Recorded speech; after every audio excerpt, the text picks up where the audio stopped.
Buenas tardes. Antes de empezar, me gustaría tener un minuto de silencio en memoria de los dos guardias civiles asesinados bárbaramente y no fallecidos, asesinados. ¿De acuerdo?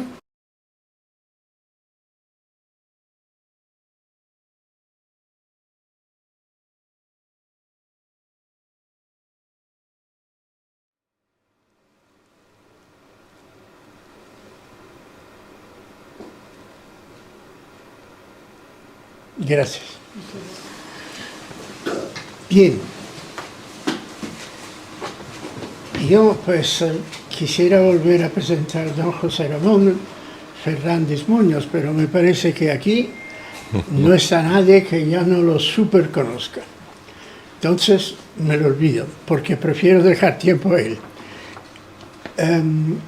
Va a hablar sobre la segunda parte de los dos, sobre la Unión Europea, digamos, sobre lo que son las problemáticas de hoy.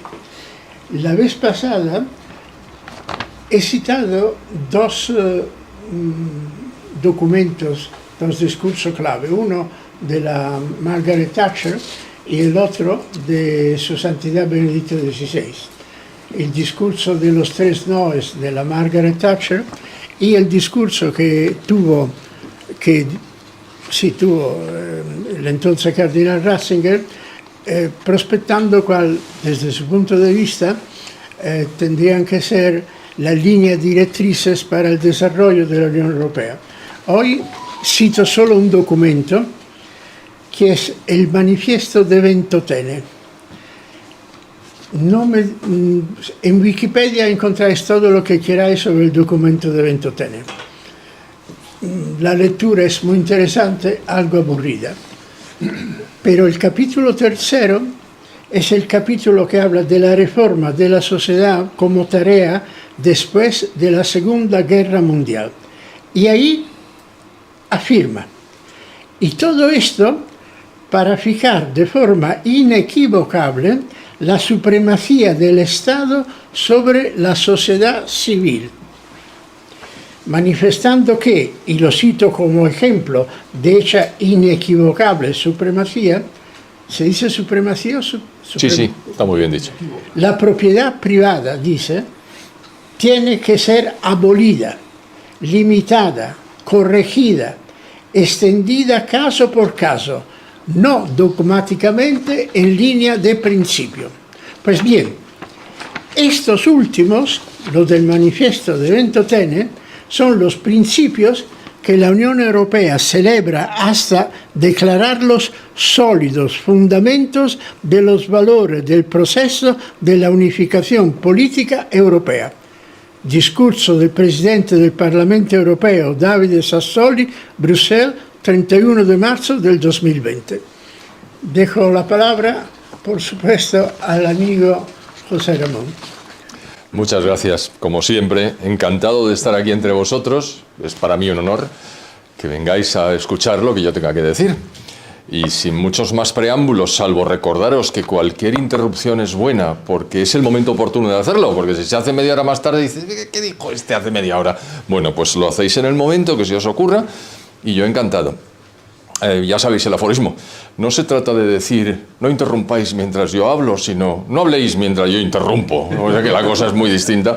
Es una broma que hacía un amigo mío cuando estábamos en el trabajo hace muchos años. Me hizo mucha gracia y aquí la tengo otra vez. Muy bien, recordáis que el último día, hace 21, 3 semanas justas, estuvimos hablando del origen de la Unión Europea, con la Comunidad Económica Europea, lo que se llamaba el mercado común, cómo fue evolucionando en el tiempo, cómo se ha transformado y cómo se ha dificultado su gestión y manejo. Y poníamos como referencia, no sé qué ha ocurrido con la iluminación, pero ahí ha desaparecido parcialmente el pantallazo, no importa. Ese proyector que a veces se puede... Pues ya se volverá a su ser. ¿Os acordáis de los primeros 6 comensales que estaban en una mesa rectangular pequeñita y todos decían, ¿qué desean? Cuando le preguntaba a la señora, decían todos, café. Y pasados los tiempos, ya en 2010, pues ya son 20 y bastantes, y entonces cada uno de ellos pide una cosa distinta. ¿Qué quiere decir? Que los intereses individuales de los Estados miembros no son fáciles de coordinar, mucho menos de poner en línea. Eso no ha hecho sino exacerbarse. Y la situación ahora mismo es extraordinariamente compleja. Y lo es básicamente por la indeterminación institucional de la que es víctima la propia Unión Europea. El otro día lo comentábamos, decíamos que no era una federación, ni una confederación, ni por supuesto un Estado. Era una amalgama cuyo origen buscaba constituir una unión aduanera, lo consiguió, pero lejos de quedarse ahí, intentaron pasar a ser un pequeño imperio que pudiera tenerse las tiesas a los Estados Unidos y a Japón. Digo a Japón, que ahora mismo no tiene tanto predicamento, porque efectivamente era la potencia de la época, frente a la Unión Soviética, junto con los Estados Unidos y la Unión Europea. Ha pasado el tiempo, las cosas también se han modificado, y ahora mismo no hay una competencia entre nadie para quedarse con ámbitos terrenales, geográficos, espaciales concretos, sino que la Unión Europea tiene una situación verdaderamente difícil para gestionarse a sí misma. De ahí el título, Las malas perspectivas de la Unión Europea, situación actual y el día de hoy, 12 de febrero. Así es que sin más preámbulo, vamos a ver cuál va a ser el índice de la presentación, que es muy breve y muy conciso. En realidad se trata de decir que tenemos unas elecciones al Parlamento Europeo extraordinariamente importantes dentro de muy pocos meses, ahora lo veremos. Conviene afinar el voto si es que se quiere ejercer, y conviene que cada uno de los Estados miembros sepa a qué atenerse cuando posteriormente se constituya el nuevo Parlamento, cuyas funciones veremos con detalle. Hay 4 graves problemas, bueno, hay muchos problemas de fondo que condicionan el devenir de la Unión Europea, pero los 4 más importantes que veremos con detalle son lo que se llama el imperio de la ley.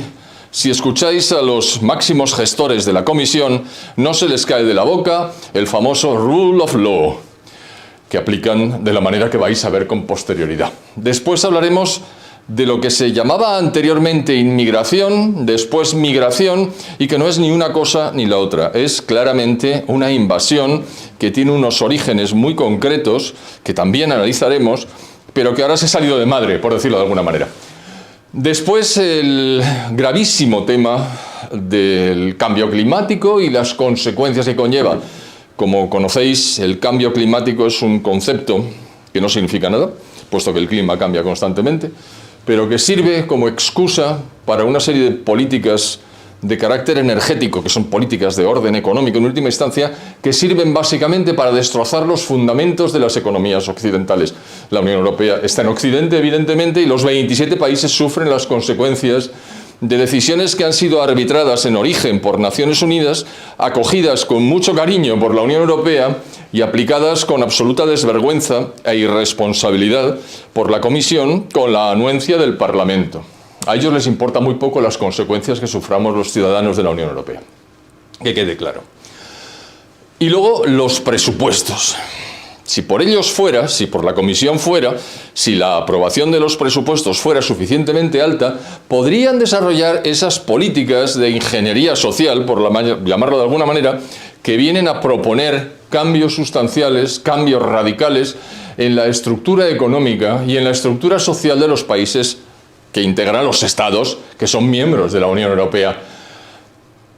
Pero claro, los presupuestos son limitados y ahora hablaremos de lo que ha ocurrido cuando se ha marchado el Reino Unido y de lo que puede ocurrir en el futuro si las tendencias centrífugas que constituyen el siguiente punto se materializan en todo su rigor. Es muy difícil que haya una descomposición por la vía de la salida por goteo, pero en cualquier caso ha pasado una vez con un país muy importante y podría pasar de nuevo. Vamos a echar un vistazo a las tendencias centrífugas y en concreto hablar de varios países, cuál es la posición que mantienen 3 países en concreto. Y luego de las centrípetas, es decir, bueno, tenemos una serie de países que están queriendo desesperadamente entrar en la Unión Europea desde hace algún tiempo. Hubo una ampliación de 10 países, fortísima, que explicamos el otro día, en número, y esos países que venían de la descomposición de Yugoslavia y de los cambios que se habían producido en el este de Europa, en el área que antes era del Consejo de Ayuda Mutua Económica o Comecon, fueron integrándose, o lo hicieron muchos de ellos de golpe, y han cambiado el aspecto de la Unión Europea. Vamos a ver qué países quieren ingresar y por qué, y qué posibilidades tienen, a mi juicio, evidentemente. Y por último, la Unión Europea como pequeño imperio to be, es decir, que quisiera serlo y que no lo es, se mueve en relación con todas las áreas importantes del mundo, como cualquier imperio que se precie, claro. Las relaciones con Estados Unidos las vimos muy por encima el otro día, voy a enganchar con eso precisamente, el mismo pantallazo, y luego hablaremos de sus relaciones con la República Popular China, la India, Rusia y África. África como un todo, que son 54 países, y pasaremos muy rápidamente por encima, porque no podemos detallar, dado el enorme número de países, pero sí diremos la fisura que divide a África geográficamente hablando en dos bloques completamente distintos. Y dicho esto, que es la presentación, pues vamos con ello. Las elecciones son dentro de nada, y se presentan como cada 5 años, en este caso 7 partidos distintos, o 7 agrupaciones de partidos. Están ahí las iniciales, no quiero pasar mucho tiempo explicando lo que significa cada una, pero más o menos el Partido Popular Europeo, Socialistas y Demócratas, Partido de la Renovación, que es como centrista, podríamos decir que es como Ciudadanos, mutatis mutandis, los Verdes, que son muy conocidos, los reformistas europeos, Centro Reformista Europeo, la derecha, que es las siglas ID, y luego la izquierda, que son la extrema izquierda, por decir así, porque el sesgo progresista de los partidos que integran la Unión Europea es muy característico en la actual configuración del Parlamento, que tiene 720 posiciones. Perdona, ¿Vox dónde estaría? ¿En ID? Sí. Está. Y las funciones pues las he puesto ahí simplemente como el otro día puse los elementos necesarios para comprender la estructura y el funcionamiento de la Unión Europea, pues ahora también en el Parlamento. Esas son las 5 funciones esenciales que la Unión Europea pone en su página web que tiene el Parlamento, con lo cual no voy a cometer errores interpretando cosas. Corto y pego. Y se acabó el problema. Bien. Ya hemos visto las elecciones, ahora vamos a pasar a los 4 problemas de fondo que habíamos enunciado anteriormente, que son estos 4, y vamos a analizar cada uno de ellos. El imperio de la ley es la clave de bóveda de toda democracia que se precie. ¿Qué significa eso? Pues que la ley es igual para todos y que el cumplimiento de la ley es obligatorio. Es mucho más importante la existencia de una ley que se apruebe y se mantenga y se respete que la existencia de partidos, las elecciones, etc. ¿Por qué? Porque lo primero es esencial y lo segundo es contingente. Se pueden retrasar las elecciones, se pueden adelantar, los partidos cambian, pero el imperio de la ley, es decir, la superioridad de la ley para que todo el mundo se ajuste al patrón de comportamiento que esta ley establece, es básico en toda democracia que se precie. Es decir, es la piedra angular de las democracias. Pero la Unión Europea, que dice, la Comisión de la Unión Europea, que dice constantemente ajustarse a the rule of law, como antes os he dicho que utilizan, no se les cae de la boca, en realidad podríamos decir que es el imperio de la ley del embudo. Es decir, para ti la parte estrecha y para mí la parte ancha. Dices, no hombre, actuarán con igualdad de criterio respecto de todos los países. No señor. Por ejemplo, los criterios que aplican con Hungría y con Polonia distan y seguirán distando, aunque en Polonia han conseguido no ya ganar las elecciones, sino constituir gobierno con Donald Tusk, que es un eurócrata que estuvo trabajando durante mucho tiempo en la Comisión y ahora es el presidente del gobierno. Hay unos problemas en Polonia, hay una fisura central, el país se está abriendo como consecuencia de las políticas de la Unión Europea, que utiliza el chantaje económico y financiero sin rebozo para conseguir sus objetivos contra los países que siguen planteamientos que son distintos de los que la Comisión auspicia. Dicho de otra manera, los países que no son progres o progresistas en su planteamiento, en su gestión y en, digamos, la ideología del gobierno, tienen problemas. Y cuando os digo lo de los dos gobiernos que no estén alineados, básicamente son los gobiernos de Polonia y de Hungría que han sufrido y sufren las consecuencias. Utiliza los fondos que están presupuestados, que no transfiere a menos que se cambien las políticas en función del criterio que la Comisión decide que es el criterio idóneo. Por eso hablo de la ley del embudo. Esto, que se mantiene, no se aplica a los países grandes. A ver, Polonia es grande, pero no tan poderoso. Hungría ni es poderoso ni es grande. Es un país mucho más pequeño, ¿no? Y entonces lo que nos encontramos es con que, como va a haber se entiende que va a haber cambios sustanciales en la composición del Parlamento, se supone que va a haber una cierta inclinación hacia posiciones más conservadoras, menos progresistas.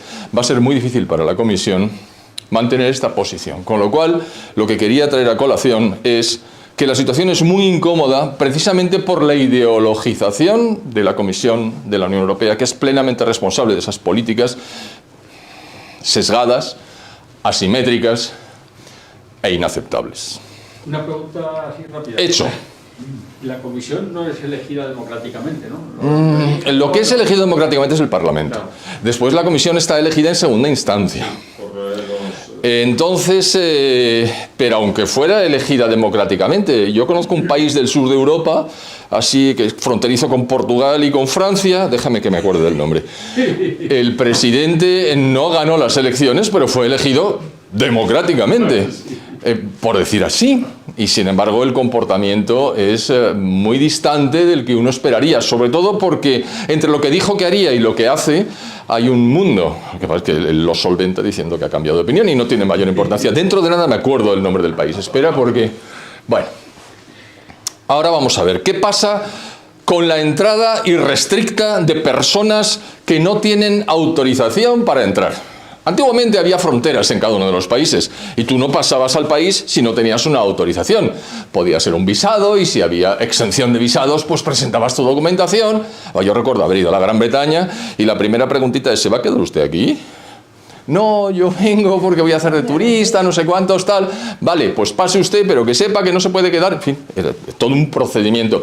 Eso ha saltado por los aires y los estados se han desarmado voluntariamente.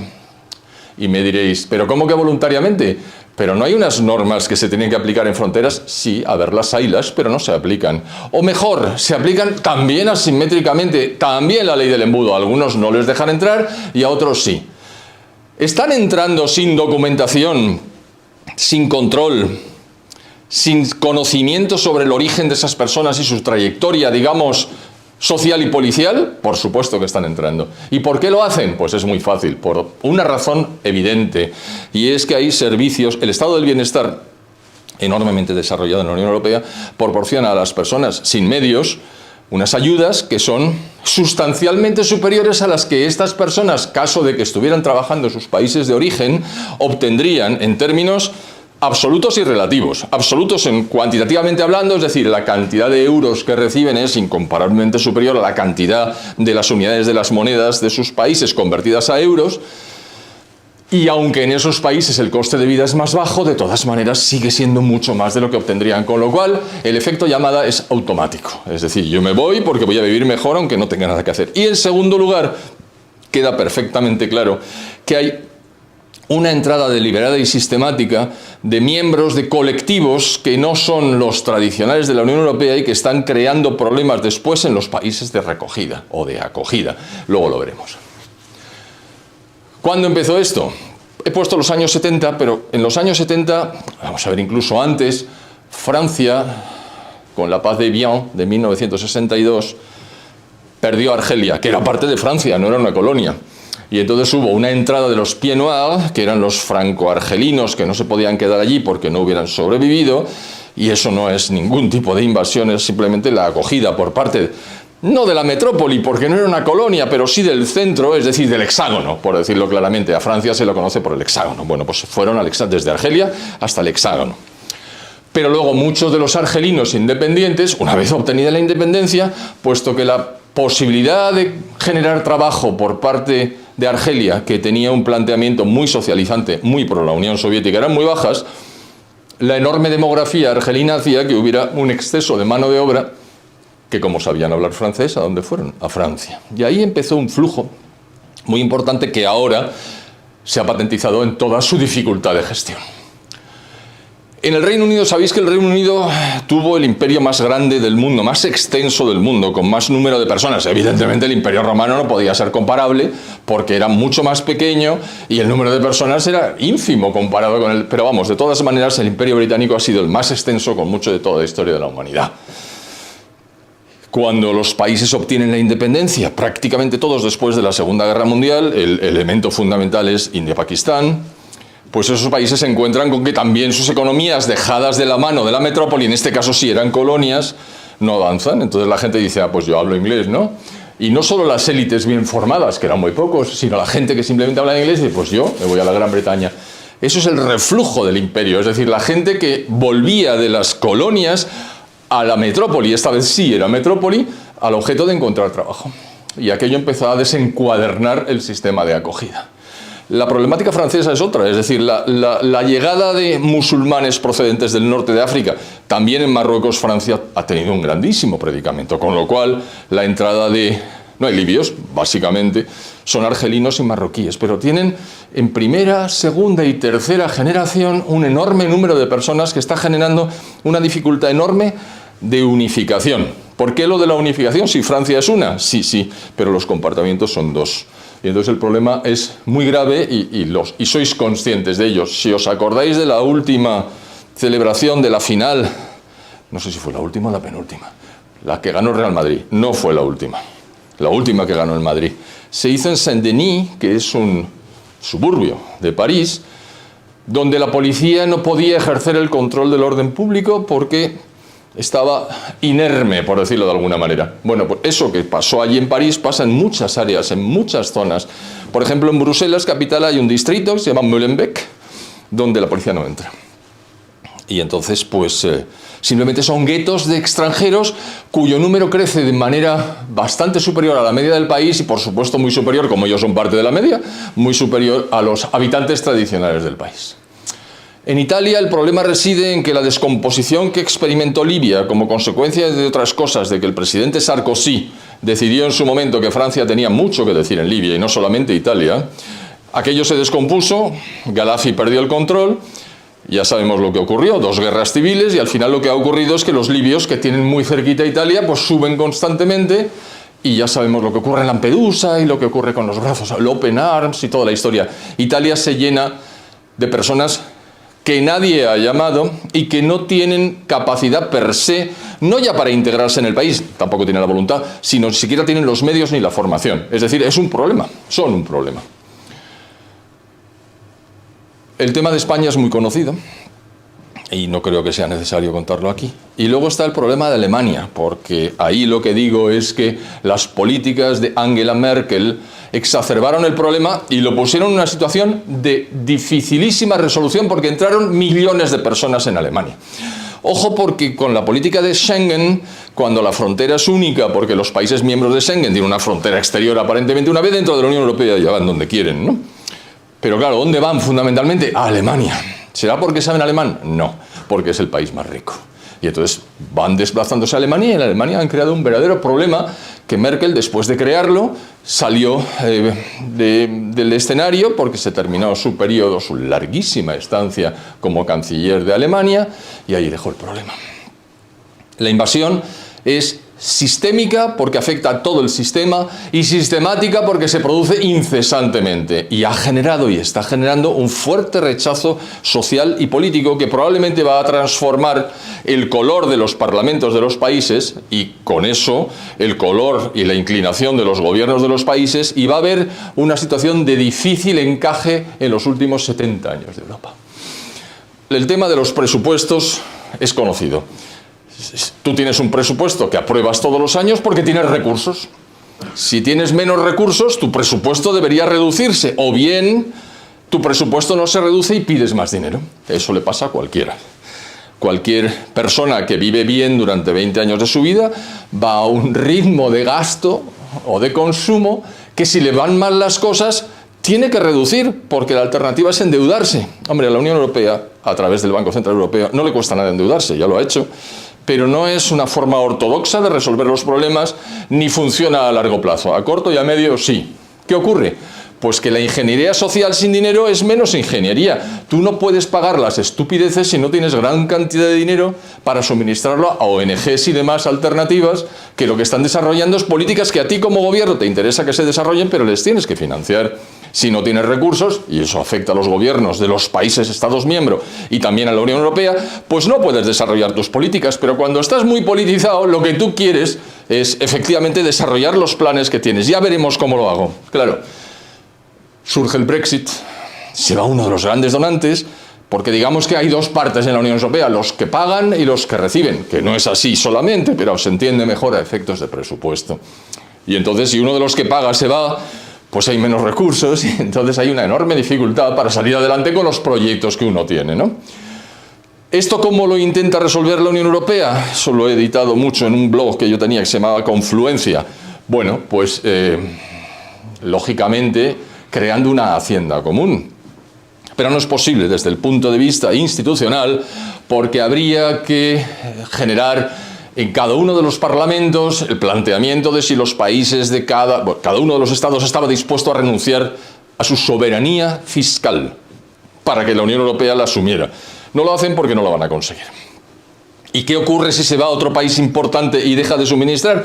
Más problemas. ¿Está previsto que se vaya alguno? No. ¿Sería grande? Luego lo vemos. Pero evidentemente los dos grandes que quedan... Vamos a ver, hay 4 países grandes ahora mismo. Por orden de importancia, que luego lo reflejaré en la aparición del pantallazo: Alemania, Francia, Italia y España. Los 4 son miembros de la eurozona. Por lo tanto, están integrados a través del euro. Un país que está en el euro no abandona la Unión Europea, salvo enormes daños en su balanza fiscal, por decirlo así. Es decir, no conseguiría, con la devaluación automáticamente de la moneda que experimentarían todos menos Alemania, porque todos están fuertemente endeudados, no podrían hacer frente a los costes del pago de la deuda en la que han incurrido. Esa deuda está denominada en euros. Si tú te sales y tu moneda se devalúa respecto del euro, tu deuda se multiplica. ¿Por qué? Pues porque ya necesitas mucho más neopesetas, por poner un nombre, o neodracmas, para pagar lo que has contraído en euros, con lo cual el desastre y el default están garantizados. Solamente hay un país que si se sale, no genera ese problema. Uno que tiene superávit, no tiene superávit, pero podría tenerlo, que es Alemania, superávit fiscal.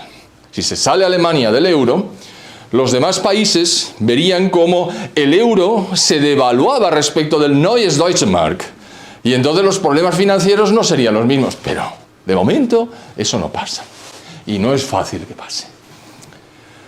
Y lo que he puesto en cuarto lugar, pero sin duda es lo más importante, es las suicidas políticas energéticas de la Unión Europea basadas en la paparrucha del cambio climático, es decir, del calentamiento de la Tierra que se supone que se produce como consecuencia de la emisión de CO2 por parte del ser humano. No quiero pasarme de exposición, pero eso es rotundamente falso. No es el CO2 antropogénico el que mueve las temperaturas al alza, no lo es en absoluto. Primero, porque el CO2 antropogénico, según informa el propio organismo encargado del tema de Naciones Unidas, es el 3% del total. Y segundo, porque hemos llegado a la saturación. Ya me he metido en el otro tema. Otro día hablamos del CO2. Es mentira, pero con todo y con eso han arbitrado unas políticas que son de descarbonización, es decir, que para el año 2050 no puede haber ningún incremento en la emisión de CO2 que no sea absorbida inmediatamente por una política de retirada del CO2 de la atmósfera, como si el CO2 respetara las fronteras. Igualdad. Conclusión. Se eliminan las fuentes de energía que tienen carbono en su composición, sólidas, líquidas, que son las que existían hasta ahora, y se sustituyen por otras que son ineficientes y sobre todo intermitentes. Y lo que estamos haciendo es generar unos enormes incrementos de coste. Y esos incrementos de coste inmediatamente tienen efectos negativos. Si pongo un negativo más grande, perdonad que lo haya puesto en amarillo y este porque utiliza estos trucos. Si pongo en muy grande el negativo, se me escapan las barras y entonces la presentación queda horrorosa. Ya sé que es una excusa tonta y no tenía por qué contároslo, pero esa es la razón por la cual la he puesto con colores para que se vean. Cuando tú tienes un nivel de energía un precio de energía muy alto, todo lo que produces, que es todo, con energía, se pone caro. Y por lo tanto, inmediatamente eres ineficiente. Toda tu producción baja un escalón de eficiencia, o dos, o los que haga falta. Y en segundo lugar, la gente tiene que pagar precios más altos, con lo cual vivimos peor. Es que desconocen la fotosíntesis los políticos europeos. Es que no son precisamente rosas ni plantas. No, la fotosíntesis es un elemento fundamental, pero no les importa. Pero si todo esto es un mecanismo absolutamente falso. ¿Que nos tomamos por tontos o que por ignorantes? Bueno, también lo pretenden. Pero les da igual, además. Les da exactamente igual lo que tú digas. Que sí, que por supuesto que el CO2 es el elixir de la vida, que si no fuera por el CO2, las plantas no crecerían y nosotros nos moriríamos de hambre. Sí, pero es que esto no ha pasado nunca. Una mentira detrás de otra. Mi próxima entrega del blog, que sale si Dios quiere, porque ya está programada el miércoles, hoy es lunes, pues el miércoles a las 8 de la mañana ya os la pasaré a los que estáis suscritos, y si no, os podéis meter. Ahí pongo de relieve las falsedades de los sistemas meteorológicos oficiales de los países más avanzados que falsean la documentación y los datos para decir hace más calor, que no hace. Puede que haga más calor en algún momento, pero lo que ellos dicen que pasa, no pasa. Y además lo demuestro porque lo he buscado en los orígenes. Es decir, mis fuentes claramente me ponen de relieve, y yo lo transmito, que no es cierto que haya un incremento de temperaturas durante un largo periodo. Ahora sí, pero fijaros qué tontería. En el mes de abril del 2022, me parece recordar, tuvo lugar la explosión del volcán submarino Hunga Tonga, que está pues, en el nordeste de Nueva Zelanda, más o menos. Y lanzó miles de millones de litros de agua, de vapor de agua, a la atmósfera. Y paralelamente está teniendo lugar el Niño, que es un fenómeno de calentamiento superficial de las aguas del Pacífico Oriental. Agua y agua. Y ahora ha empezado a subir un poco la temperatura. ¿Por el CO2? No, coño, por el agua. Pero entonces todos dicen, no, es por el CO2, y el personal dice, sí, buena. Es lo preocupante, la poca capacidad de autonomía de pensamiento que tienen los ciudadanos.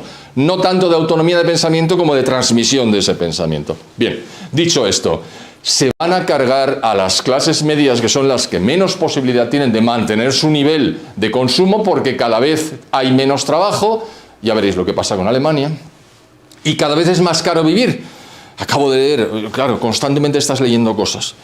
El decil, es decir, la 10ª parte de la población española, que está por debajo, es decir, la última en capacidad de compra, renuncia a comer, a gastar y a desplazarse con tal de calentar la vivienda, porque no puede hacerlo todo ya.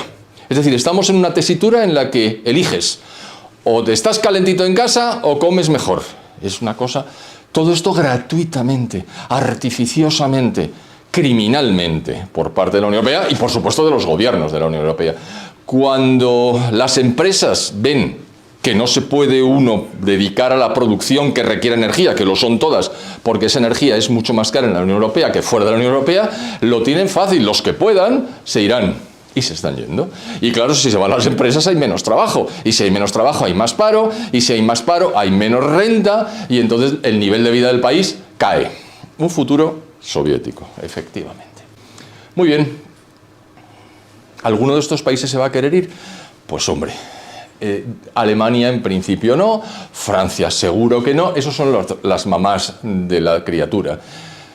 La Unión Europea, el mercado común europeo se creó para evitar que, ya lo dije el otro día, que entre Alemania y Francia surgiera una nueva guerra mundial, en origen Europa. Esos dos, en principio, no. Italia no tiene ninguna intención. España, por supuesto que tampoco. Ni este gobierno, ni el anterior, ni el futuro, sea cual sea, lo intentaron. Los Países Bajos tampoco. Hay amigo. Y luego hablaremos de Suecia. Pero realmente el tema sueco es bastante más complicado. Y el de Polonia, es que Polonia tiene una historia. Ahora lo vamos a ver. Alemania es el referente fundamental, la locomotora económica, el país que desde la ruina de 1945 y a partir de 1948, un gobierno democristiano con Konrad Adenauer al frente consiguió convertir a Alemania en el país más rico de Europa. Es el llamado milagro alemán y realmente fue espectacular. Es el primer país, por supuesto el más grande, tiene un PIB muy superior al siguiente país, que es Francia, aunque Francia no va mal, pero la de Alemania es espectacular, pertenece a la zona euro. Estos son elementos que he puesto simplemente por si queréis utilizar después la presentación.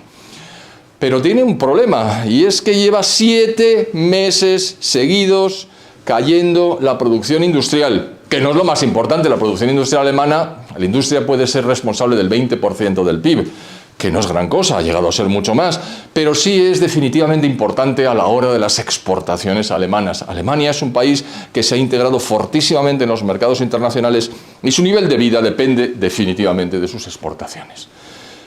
Lleva en recesión por lo menos 2 trimestres y las perspectivas son muy malas. Hombre, si le preguntas al Bundesbank, te dice que sí, que crecerá 0,3 el año que viene.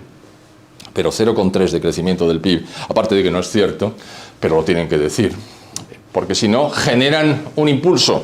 Es lo que se llama la profecía autocumplida. Tú imagínate al Banco Central Alemán diciendo vamos a caer un 2%. Se va a la mierda, pero vamos, el país directamente. No pueden hacer eso. Las autoridades no pueden hacer eso y el que no lo entienda es que no ha sido autoridad nunca. ¿Qué ocurre? Que el país está cambiando constantemente los orígenes de la energía que percibe y además está cambiando la normativa. Y lo peor que le puedes hacer a una empresa es subirle los precios y cambiarle el marco del juego. Porque la empresa dice, mira chico, yo aquí no puedo producir, no tengo ninguna seguridad. Me voy a un sitio donde tenga buen gobierno, que es un concepto que no significa que el gobierno sea bueno, sino que hay una serie de elementos de estabilidad que permiten atraer inversión y, por supuesto, generar riqueza. Con esa política energética no tienen absolutamente nada que hacer. Y el liderazgo político, sabéis que hay un gobierno de coalición, al frente del cual hay un señor que ha sido ministro de Finanzas anteriormente. Voy a traer a colación una foto suya. No me suelo permitir estas cosas, pero vi la foto y dije, ahora lo entiendo todo. Este señor carece absolutamente de capacidad de liderazgo y está al frente de una coalición muy inestable. Y entonces la situación es terrible y él no tiene ni el componente subjetivo ni el apoyo objetivo político como para dar un bandazo importante y además imponerlo a la Unión Europea. Con lo cual, digamos que el liderazgo político no existe. Y luego Alemania, geoestratégicamente, se ha subsumido en la Unión Europea. Con lo cual, tampoco tiene el peso que tuvo en tiempos. No sé si es bueno o no que no lo tenga. No vamos a entrar en esa dinámica. Pero en todo caso, no lo tiene. Geoestratégicamente no significa nada porque está subsumida. Y el problema de inmigración que hemos mencionado anteriormente se sigue agravando. Y ahora en rojo. La alternativa para Alemania, que es el partido que he puesto ahí con AfD, ya ha dicho que si entra en el gobierno habrá una profunda reforma de la Unión Europea o un Dexit, de Deutschland, como BR era de British. Esto lo puede decir cualquiera. No, es que la alternativa para Alemania llega a tener en algunos estados orientales la primacía en cuanto al número de votos. Recordad que es un país federal, es decir, los estados del este están prácticamente a punto de votar como opción política elegible la de la extrema derecha. Tú dices extrema derecha y te aparece un tío con bigote. Pero no es el caso. No, por supuesto que no es el caso. Lo que pasa es que los restantes partidos del espectro político están absolutamente histéricos y están haciendo un frente común al objeto de evitar que eso se produzca. Imaginaros la situación a la que se enfrenta Alemania. Este señor, la foto es malévola, porque en la parte de atrás hay una fábrica vacía. Es decir, es una excelente foto, ¿no? Pero tiene claramente un objetivo. Y este señor es Scholz. Ya sabéis el aforismo. A partir de los 40 años somos responsables de nuestro rostro y de la expresión de nuestro rostro. Y este señor, pues hombre, no inspira gran confianza. Yo le veo y digo, Dios mío, yo estoy en manos de este tipo, que tiene un ojo más grande que otro. No quiero hablar de Ancelotti. Ancelotti tiene una ceja más alta que otra. Los que sepáis de fútbol, y es un extraordinario entrenador, que está consiguiendo unos éxitos tremendos en circunstancias muy difíciles. No, es que esa expresión del rostro, esa especie de firmeza impostada, a mí me preocupa extraordinariamente, que me preocuparía que mi presidente del gobierno tuviera este aspecto. Es bien cierto que el que tengo tiene otro muy distinto, pero tampoco es muy fiable. No importa. Este señor pone de relieve en su expresión, tampoco es muy científico lo que estoy diciendo, las enormes dificultades a las que se está enfrentando. Son enormes y no tiene la solidez su gobierno para hacerles frente. Con lo cual está dando bandazos y eso es lo peor que le puede pasar. No tiene carácter para ocupar ese puesto. Verosímilmente.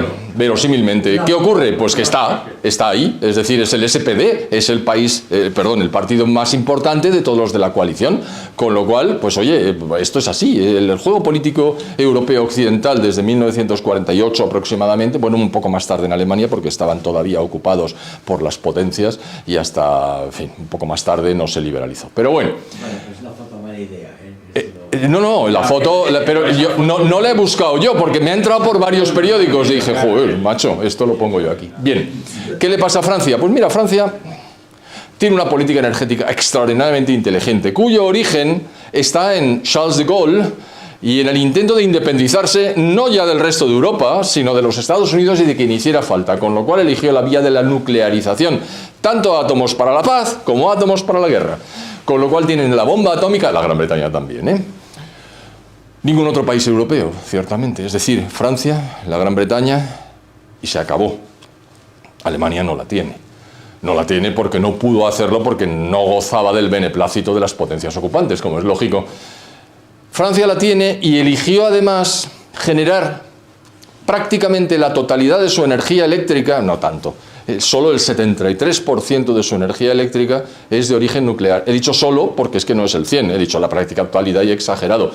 Un 73% es una enormidad, porque los demás países oscilan entre el 20, el 25, en fin, depende, ¿no?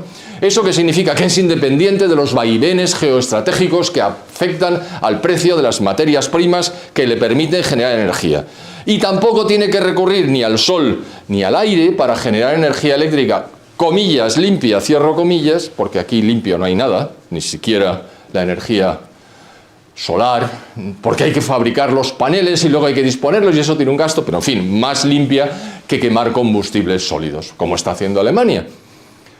Antes he dejado pasar lo de la hipocresía. Oh, somos muy verdes, oh, vamos contra la generación de CO2, pero quemamos carbón cuando nos sale de las narices. Y no me las toque usted porque yo soy Alemania. Oiga, pero su carbón es una porquería, cierto, pero es lo que tengo. Y me he quedado sin el suministro de gas ruso, por razones varias. Y entonces necesito generar energía, ciertamente, pero aún así voy a cerrar mis 3 centrales nucleares, cosa que hizo en el mes de abril del año 2023, a pesar de la situación en la que se encontraba. Es decir, los bandazos, los vaivenes y la indeterminación del gobierno alemán, y estamos hablando de Francia, son terroríficos. ¿Qué pasa con Francia? Pues que está creciendo bastante más que Alemania, está mucho más atrás, pero lo está haciendo mucho mejor. Está muy endeudada, cosa que Alemania no lo está. El sector público francés es muy fuerte, cosa que el alemán no lo está, pero quiere dejar de serlo y por tanto quiere vender parte de ese sector público vía privatización. La derecha y la izquierda francesa son inmiscibles. Ayer leí una noticia, no, ha sido esta mañana. Dice, por primera vez Marine Le Pen ganaría la segunda parte del balotage, el balotage, es decir, la segunda parte de las elecciones, a ese presidentito tan mono que tienen. ¿Eso qué significa? Pues que por primera vez el peso de la derecha es superior al peso del centro y de la izquierda juntos en Francia. Eso sí que sería un cambio o un giro copernicano, por decirlo a la francesa. Es decir, nunca se ha dado ese fenómeno de que después de la Segunda Guerra Mundial el peso de una derecha muy marcada, llamarlo extrema derecha me parece una exageración, pero en fin, se puede hacer, tenga esa posibilidad de vencer y convertirse en presidente. El presidente del gobierno francés es como el presidente del gobierno de los Estados Unidos, manda muchísimo, y entonces sería tremendo. Esas son las dos áreas irreconciliables, más el riesgo que hay entre los guetos, digamos, musulmanes o islámicos y la población tradicional francesa. Monsieur Macron está, por las actitudes que mantiene y por las decisiones que adopta, está claramente desconcertado. Tiene también vaivenes. ¿Por qué? Porque no tiene una línea clara. Es decir, la línea es él. Es el ego de algunos, que es un poco terrible, y que no se somete a consideraciones externas, sobre todo a programas de partido. El caso de Italia es un país extraordinariamente importante, no tanto porque esté aquí Máximo, como porque es verdad. Tuvo una situación muy mala después de la crisis de 2008 y por tanto empezó a crecer más lentamente. Tiene una situación fiscal. ¿Se puede interrumpir un momento? Puedes, pero no me tires nada a la cabeza, por favor. Mira, Italia no es que tuvo una crisis muy mala después del 2008. La tenida por lo menos desde el 1964 con el famoso compromiso histórico entre el Partido Socialista y la Democracia Cristiana. Desde entonces, el producto, ¿crecimiento? La deuda pública no ha hecho otra cosa que crecer. Y, aprovechando de este hecho, en el 1991, un tal George Soros, utilizando muy bien la situación financiera internacional y financiera de Italia, pues llevó unos 42.000 millones de dólares de las reservas del Banco de Italia. La lira italiana en 20 días se devaluó. Devaluarse del 30%. Sí, la misma operación que con la Gran Bretaña, sí. Sí. Trabajando a futuros, sí. La hizo antes en Gran Bretaña y luego pero en Gran Bretaña le salió complicado y ganó, él dice solo 1.300 millones de dólares. No, fue más. Y en Italia ganó 49.000 millones de dólares. Vamos a ver, esa situación pone los gobiernos actuales italianos en una situación muy débil de chantaje internacional. ¿Qué quiero decir? Que si un fondo importante, y no digo el nombre, le dice, no, tú, Asicurazioni Generali, tienes que tener en tu cartera esto, porque si no vendo bonos del tesoro. Y te hundo, claro. Por ejemplo. Sí. Y entonces muchas elecciones políticas que se está haciendo ahora, desde hace año y medio en Italia, hay que leerla también desde esa perspectiva, ¿no? Este chantaje. Correcto. Sí, las decisiones de Giorgia Meloni, que son en general acertadas, y es una mujer que quiere hacer frente a los problemas con los que se encuentra. A ver, o pagas o declaras default.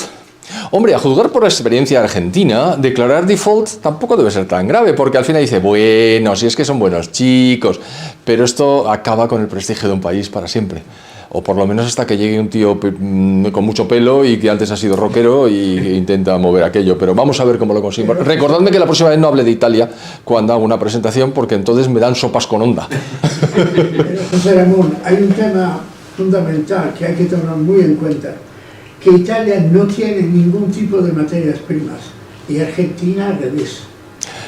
Ya, lo que pasa es que entonces te traigo el ejemplo de Japón y aquí tenemos que ponernos a discutir delante de una mesa con un vino. Hablando de un default, es más fácil sostener un default en Argentina que en Italia. Ciertamente, porque siempre podrás salir con los mínimos que puedes exportar porque hay demanda para tus materias primas. Y si no, comes. Está claro. Bien, la situación de Italia no es buena.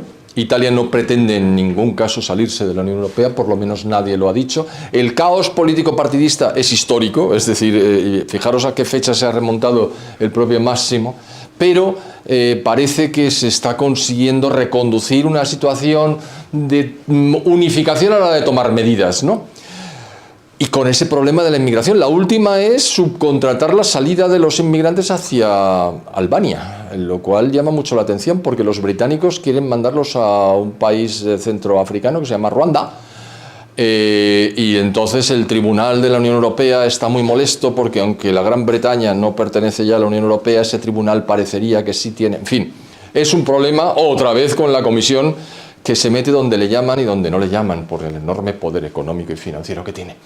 De España no tenemos mucho que hablar, somos los cuartos de orden, tuvimos una fortísima caída en el año 2020, nos vamos recuperando, pero muy lentamente y muy por debajo de la expectativa.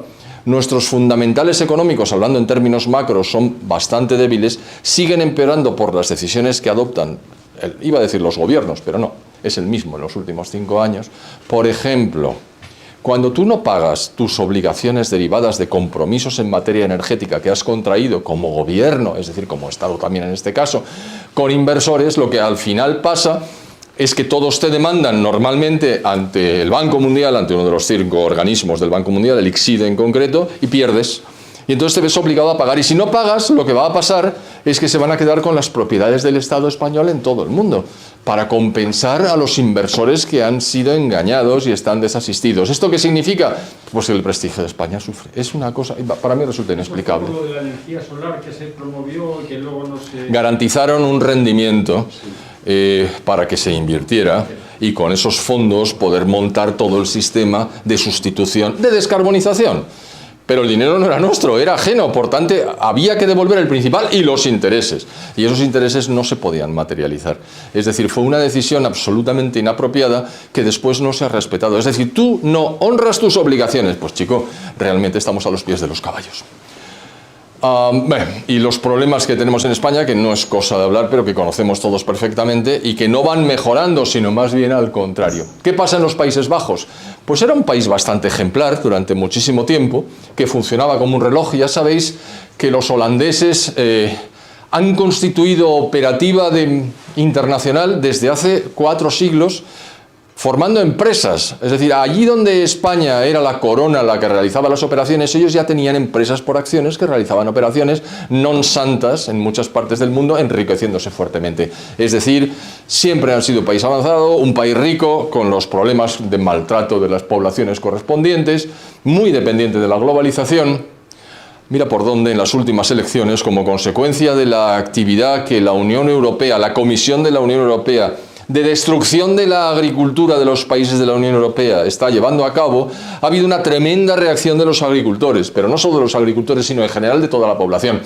Y ahora mismo Geert Wilders, que es el presidente o el responsable máximo del partido que ha quedado primero, está intentando formar gobierno, y si lo forma, da la sensación de que va a haber un rechazo brutal a la inmigración ilegal. Brutal es brutal, es decir, que los van a echar de una u otra manera. El holandés tiene fama de ser un hombre sonriente y tal, menos cuando juegan al fútbol, que son bastante duros.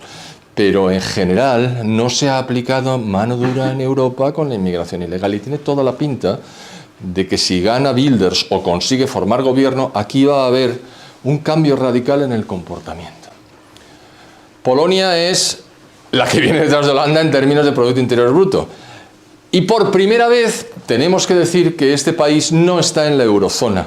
Es decir, a él no le crearía ningún problema porque mantiene zloty. El zloty es la moneda polaca y entonces simplemente tiene un tipo, una relación de cambio, pero como no convertiría esa deuda que tiene, no la convertiría en zlotys porque no la ha contraído en euros o solamente en parte, no tendría el problema esencial o estructural que tienen los demás países miembros de la eurozona, y es decir, que nos hundimos todos. Ellos no. Están siendo sometidos a gran presión por parte de la Comisión. Ha habido unas elecciones en las que el PIS, es el partido que estaba en el gobierno, ha sacado el mayor número de votos, pero no ha conseguido formar gobierno por las presiones y la financiación de la Unión Europea, y la situación es extraordinariamente difícil. Pero es que además Polonia es un país con unas características que no nos vamos a enrollar, pero la historia ha sido terrible con Polonia. Desde hace muchísimos años, puedo decir siglos, y eso los polacos lo tienen muy claro.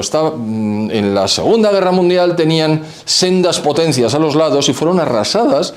Polonia fue arrasada por las dos potencias y desde entonces mantiene un intento de equilibrio, primero bajo la égida de la Unión Soviética, porque el Ejército Rojo llegó hasta Lesla, hasta el Vístula, por supuesto, y luego hasta Lesla, me refiero a los ríos, y luego porque ha decidido inmediatamente integrarse en la OTAN por la cuenta que le trae por su proximidad, no a Rusia, con la que no tiene fronteras, sino a Bielorrusia, que no es sino una especie de verruga rusa. Bielorrusia significa Rusia blanca, es decir, y era territorio polaco en enorme parte en su día. Es decir, es una situación extraordinariamente compleja que nosotros como españoles podemos entender, pero no sentir, ¿no? Y la situación en relación con Bielorrusia y Ucrania es tremenda. De hecho, sí que son frontera con Rusia, mira tú por dónde, son frontera con Kaliningrado. Kaliningrado es un enclave ruso mucho más allá de las fronteras, es decir, Estonia, Letonia, Lituania, Kaliningrado, Polonia. Y es una situación de enorme complejidad desde el punto de vista militar. Y luego Suecia. Suecia ha experimentado una transformación súbita. Ya sabéis todos, la socialdemocracia sueca, el estado del bienestar, qué bien, tenemos una financiación enorme, tenemos un nivel altísimo de impuestos, pero gracias a eso vivimos muy bien. Pero empezó a decaer la economía, empezaron a llegar los partidos, digamos, más a la derecha o más al centro, tienen una mala situación y en las últimas elecciones han hecho dos cosas. Primero, pedir el ingreso en la OTAN. Eran un país, digamos, independiente desde hace muchísimos años, pero ante la situación de Centro Europa han decidido que quieren entrar en la OTAN. Ahí ha sacado tajada el amigo Erdogan, que ha estado arrastrando los pies hasta que le han dado suficiente dinero como para que levante el veto para que entre en la OTAN, porque también es miembro de la OTAN y tiene que haber unanimidad, y el turco dijo, pues ahora la pasta, o no entra Suecia. Ya va a entrar. Ha entrado Finlandia, que no lo tenemos aquí. Es decir, la situación se está polarizando tremendamente como consecuencia del entorno, digamos, geoestratégico. Pero lo que han dicho los suecos es, oye, el gobierno sueco, si nos tocáis mucho las narices, somos un país rico. No lo han dicho así, porque son muy discretos. Es verdad, que yo viví allí un tiempo y lo son. Simplemente somos donantes. No somos muy grandes, pero nosotros nos vamos, dejamos de donar y dejamos de atender a los planteamientos. Hombre, ¿y tu comercio internacional? El comercio internacional del Reino Unido no ha sufrido gran cosa, a pesar de las apariencias. Al final, no ha sido eso, el problema no es ese. Entonces Suecia puede plantear una gran dificultad. Esos los centrífugos y los centrípetos, pues mira, es que toda esta gente ha pretendido entrar. A ver, solo he puesto uno en azul, que es Ucrania. Entrará por imperativo de la Comisión, que forzará a los países a que den el visto bueno. También tiene que haber unanimidad al respecto. Y entonces ya sabemos dónde va a ir todos los remanentes de fondos financieros que existan en la Unión Europea, a recuperar a Ucrania después del desastre, de la destrucción y de las enormes dificultades que está viviendo. Es evidente que ni Marruecos, ni Rusia, ni Turquía, ni Israel van a entrar ni a corto, ni a medio, ni a largo. Es decir, algunos nunca, no es posible. Rusia no puede entrar en la Unión Europea, punto. ¿Que puede entrar? Hombre, son capaces de cualquier cosa, pero no tiene ningún sentido. No ya geográfico, sin ningún sentido. En fin, probablemente entren los muy pequeños, Albania, Georgia, Macedonia, Montenegro, eventualmente Serbia. ¿Va a intentar la Comisión Europea hacer todo lo posible para que entren? Sí, como intentó en su día, simplemente para ser más grande. Y al ser más grande, pues es más gigantesca. ¿Que los pies son mucho más de barro? Sí, pero eso les da igual. Imaginaos el poder que tienen, ¿no? Y luego está la geoestrategia. Esto ya, como es la hora, lo voy a hacer bastante rapidito. Lo he comentado anteriormente. Aquí están los datos macro, ¿vale? Simplemente he añadido a lo que ya puse el otro día, que las relaciones con Estados Unidos desde la segunda presidencia Obama son difíciles. ¿Por qué? Pues por razones de los tratados que habría que firmar relacionados con el libre comercio. Con Trump empeoraron sustancialmente, con Biden están un poco en stand-by y depende de cómo salgan las elecciones, no parece que vayan a dejar a Biden presentarse finalmente, porque el fiscal general, para exonerarle de la extracción de documentos comprometedores que salieron de la Casa Blanca y aparecieron en casa de Biden, en su casa particular, ha dicho no, es que no está en sus cabales. No ha dicho eso, pero ha venido a decir que tiene grandes fallas de memoria, no sabe cuándo murió su hijo, no sabe dónde están los países. Es una cosa terrorífica. Lo que se piensa que va a hacer el Partido Demócrata es presentarlo, que pase la fecha final para que se presente, hacen el caucus, hacen digamos las primarias. Y cuando terminen las primarias, el partido dice, no, este señor no está en sus cabales, nosotros vamos a poner al candidato. Este es el truco del almendruco que van a hacer los demócratas con toda probabilidad. No importa, las relaciones van a seguir siendo tensas por lo que respecta a la situación bilateral. Entre otras cosas, porque Estados Unidos es the backbone, es decir, la columna vertebral de la OTAN, y eso tiene su importancia. ¿Qué pasa con la República Popular China? Os he puesto ahí los datos para que os hicierais a la idea. Ya os comenté el otro día que el número de habitantes de China no son 1.440, ni 1.430, ni 1.420, ni nada parecido. Son 1.220 millones de habitantes, muchos menos de los que dicen que son, como consecuencia de las políticas de hijo único que arbitró Mao Zedong. No deja de ser un país gigantesco en términos de habitantes, pero ya está muy lejos de la India, ¿vale? Están desarrollando una teoría imperialista clásica. En cuanto han tenido el poderío militar, han decidido que esa isla es una provincia y que van a quedársela sí o sí a corto plazo. Eso es casus belli internacional. Vamos a ver lo que ocurre. Las relaciones de la Unión Europea con ellos son de carácter indeterminado. Es decir, Alemania está como loca por seguir manteniendo unas buenas relaciones con China, porque los inputs chinos son fundamentales para abaratar la producción final alemana. Pero en cualquier caso, lo que está pasando es que las empresas alemanas ya no utilizan los inputs chinos producidos en China para abaratar, simplemente se van a ir a China. Y eso es una situación realmente complicada. Con Rusia, Rusia se retrasa bastante en términos de importancia. Quieren volver a ser lo que fueron con los zares y con la Unión Soviética. Y como no van a poder hacerlo, la situación puede estropearse muchísimo.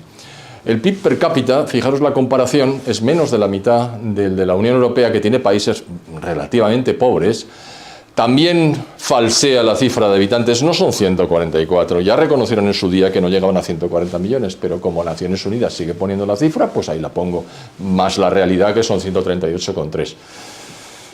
Cuando alguien es de la KGB, se muere siendo de la KGB. Esto es un axioma. Un tipo de la KGB no cambia, porque tiene una formación tan extremadamente fuerte y dura que digamos que su personalidad se adecúa al rol que juega. Putin es un tipo extraordinariamente inteligente, alcanzó el rango de coronel, en la KGB había miles de coroneles, quiero decir que tampoco es que hubiera sido la repera limonera, pero es un tipo muy inteligente, con una gran voluntad, y va a crear unos problemas absolutamente espantosos. Malos hay muchos. El problema es que él es poderoso y frío, es decir, es un hombre que juega muy bien al ajedrez como casi todos los rusos, sabe perfectamente cómo mover sus peones, ¿no?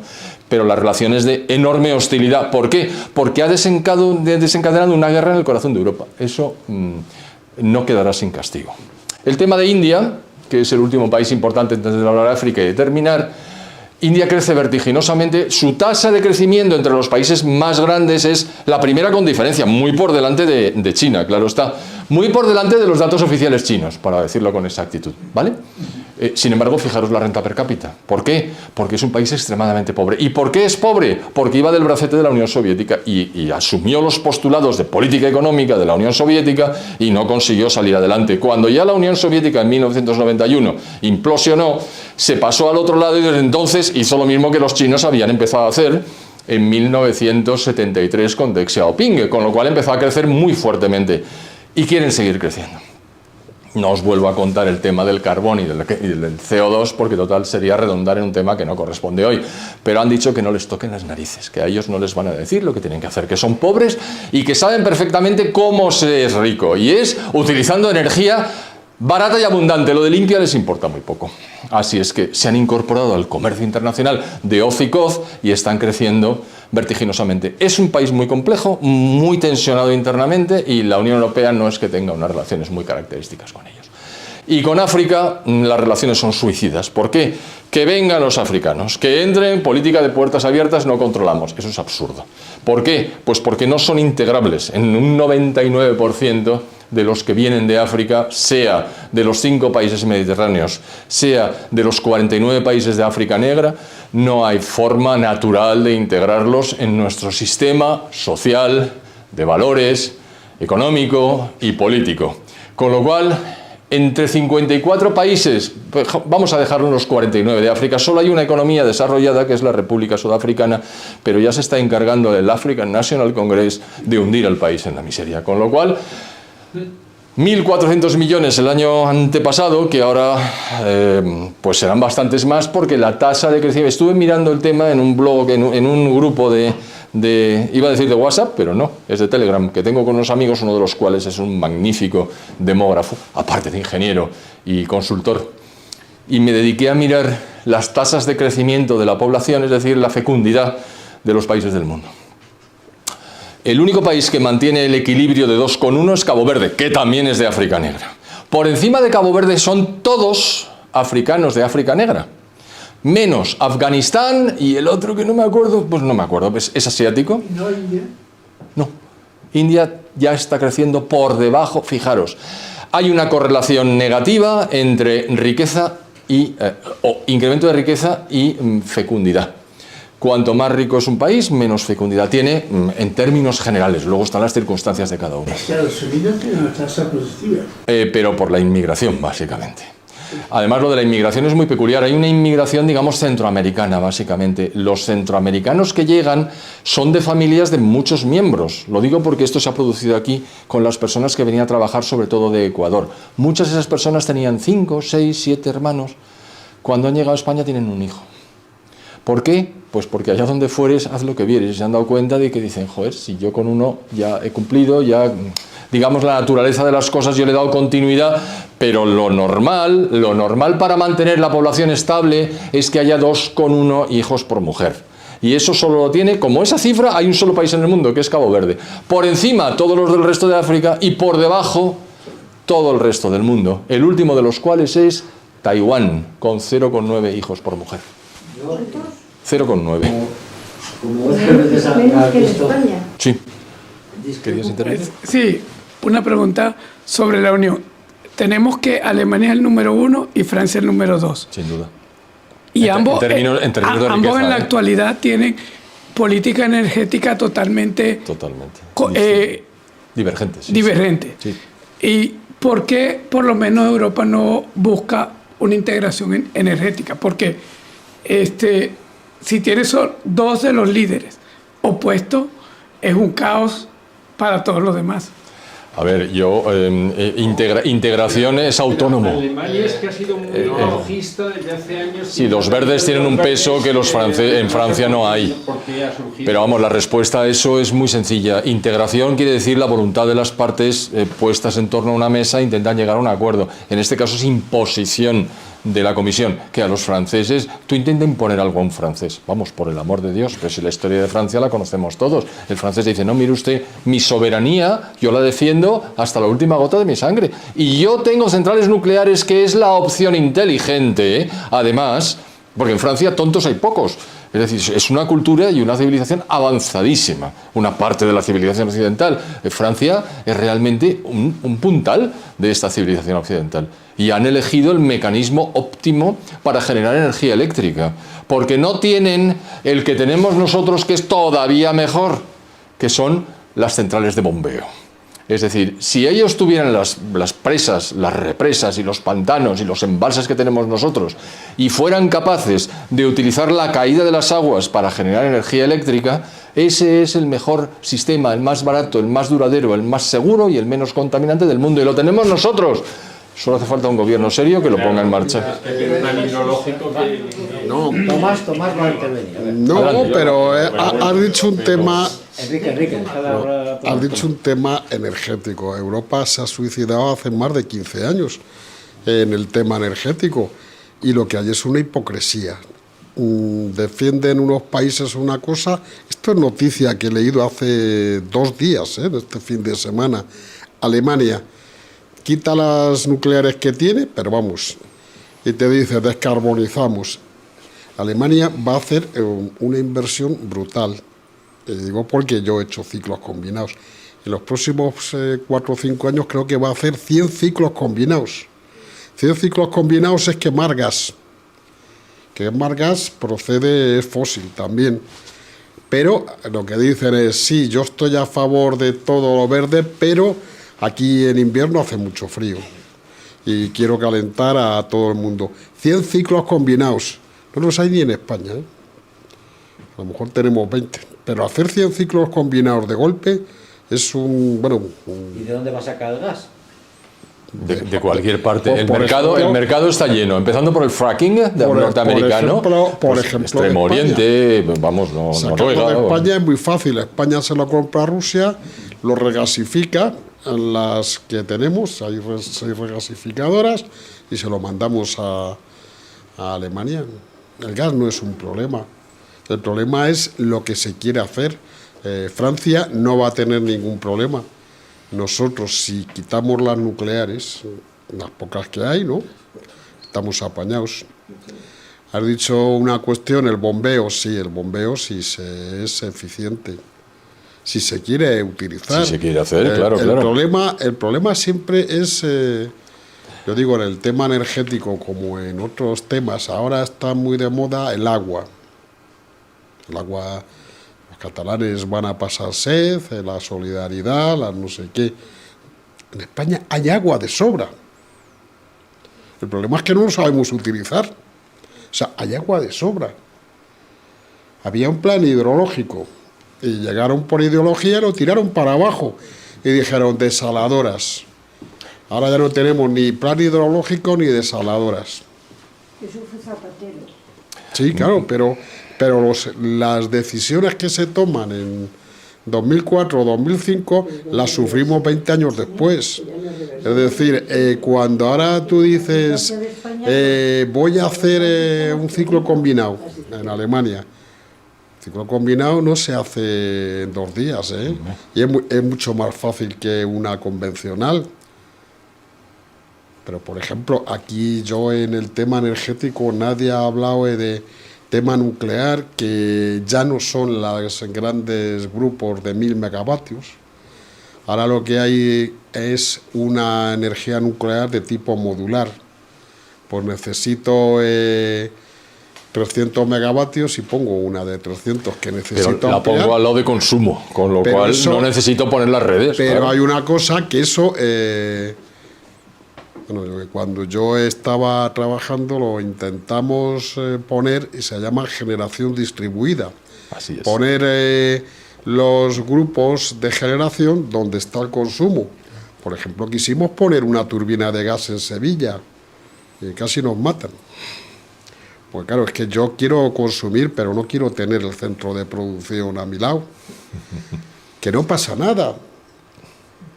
Mira, yo vivo en un pueblo, y esto se graba, ¿no? Ahora están como locos con el radón. La piedra, el granito, el radón, ¿no? Bueno, Pero el radón a la intemperie no genera ningún efecto secundario negativo. Es cuando se acumula en el interior y tú lo respiras. Entonces te genera cáncer de pulmón. Hay Claro, una es en las cuestión zonas de que- granito, sí. hay una cuestión que es muy sencilla. Los que somos del pueblo, vamos a decir, no sabíamos lo del radón. O sea, no éramos unos expertos. Sin embargo, sí que hacíamos una cosa desde pequeñitos, ¿no? Y es ventilar la casa. Y resulta que ahora, después de 50 años, te dicen, no, es que la solución es ventilar, claro, lo que hemos hecho toda la vida. A veces, yo es que con el tema energético reconozco que soy muy sensible.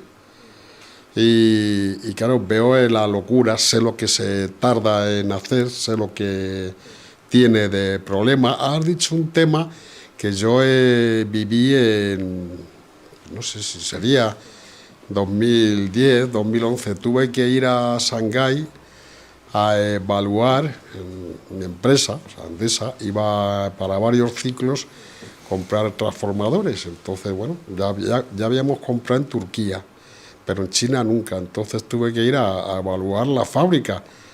Y cuando volví, dije, la fábrica es la misma que puede haber aquí en Francia o en Suiza. ¿Qué es lo que habían hecho? Habían trasladado toda la tecnología, incluso la maquinaria, a Shanghái. Toda la ingeniería, planos, todo el desarrollo era de Alstom, de ABB, ¿no? Y eran técnicos franceses, suizos. Toda la mano de obra de movimiento de Terreno, pieza, ¿no? nada, o sea, los peones eran chinos, era mucho más barato. La cuestión era que les salía más barato producir allí un transformador y luego transportarlo a cualquier parte del mundo que hacerlo en Francia o en Suiza. Es cierto. Entonces, yo cuando decís, José, yo te entiendo y estoy de acuerdo, eres una bellísima persona. Pero hay una cosa que tienes que tener clara. Cuando tienes que ir a un sitio, te tienes que integrar. Mira, yo en Alpedrete, bueno, pues por Cáritas, veo toda la gente que viene y una de las cosas que ha tenido que hacer Cáritas es organizar cursos de adaptación a los que vienen de fuera, pero no te creas que de adaptación ideológica, no. La gente te dice, voy a limpiar una casa, no se limpia lo mismo en Colombia que en España. Entonces hay que enseñar a la gente cómo se limpia y cómo se quiere. Comida, hay que hacerles un reciclado, porque tú llevas a una persona, la contratas, y te hace una comida, dice, bueno, me parece muy bien, pero yo quiero comida española. Bueno, pues esos cursos de adaptación, que yo sepa, solamente los hace Cáritas. No te los hacen de instituciones ni de ONGs gubernamentales. Y ya no os digo más. Que Oye, yo el quería, ponente es antes de Salvador. poner el cierre, esto es un coloquio estupendo, yo pensaba callarme, pero como has tocado el tema de la energía, el agua, las nucleares, etcétera, acaba de salir un artículo absolutamente maravilloso en The Objective, que es un periódico de Luis del Rivero, que es un ingeniero de caminos con una gran reputación y además expresidente de SACIR, que me parece absolutamente capital. Tan es así que os lo voy a enviar para que lo leáis, porque está hecho por un ingeniero, es decir, un orden absoluto y un sistema perfecto, y te explica que efectivamente, por ciudadano, por habitante, el país de Europa donde más llueve es España.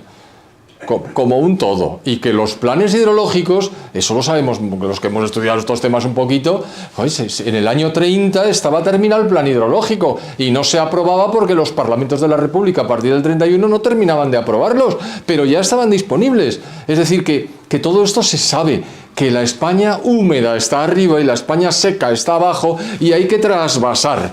Pero si por razones X no se trasvasa, que es generalmente por razones políticas o ideológicas, estamos frescos. Y lo que les ha pasado a los catalanes es un poco justicia poética.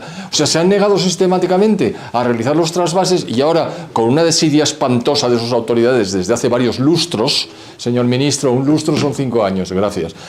Es que el ministro se cree que son 50. Nuestro ministro de Cultura es así. Bueno, pues ahora hay un problema gravísimo y se puede solucionar difícilmente porque es muy caro. Además, llevar el agua de una u otra manera es muy caro. Os voy a pasar el artículo porque os va a encantar. Claro.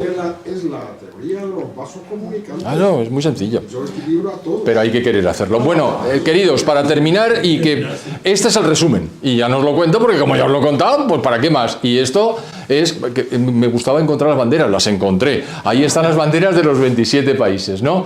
Y entonces eso es un problema que esto da para otra presentación. Es todas las políticas en las que diverge la Comisión y los Estados. Esto es muy complicado de gestionar. Y dicho esto, como ya habíamos empezado a hablar, pues hemos terminado. Ah, no, esta es una imagen magnífica de lo que está consiguiendo la Unión Europea con la agricultura, que no hemos hablado de la agricultura porque no nos da tiempo a todo. Simplemente los partidos que operan dentro de la Unión Europea, tanto del Parlamento como de la Comisión, no hablo del Consejo porque el Consejo representa a los Estados y ahí están representados los jefes de Estado y jefes de Gobierno, con lo cual ahí no entro.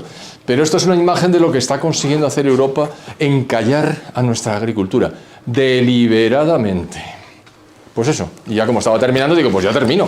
Así es que ya, pero que me ha parecido muy interesante el diálogo que hemos mantenido, porque la idea de cuando uno hace una exposición es que las personas se involucren después con sus propias opiniones. Yo estoy feliz. Puedo no estar de acuerdo, lógicamente, como vosotros conmigo en algún caso, pero lo importante es que haya habido esta intervención, que por mi parte, como si yo ahora ya me siento y me callo, pero vamos, que ya. Muchísimas gracias, hijos.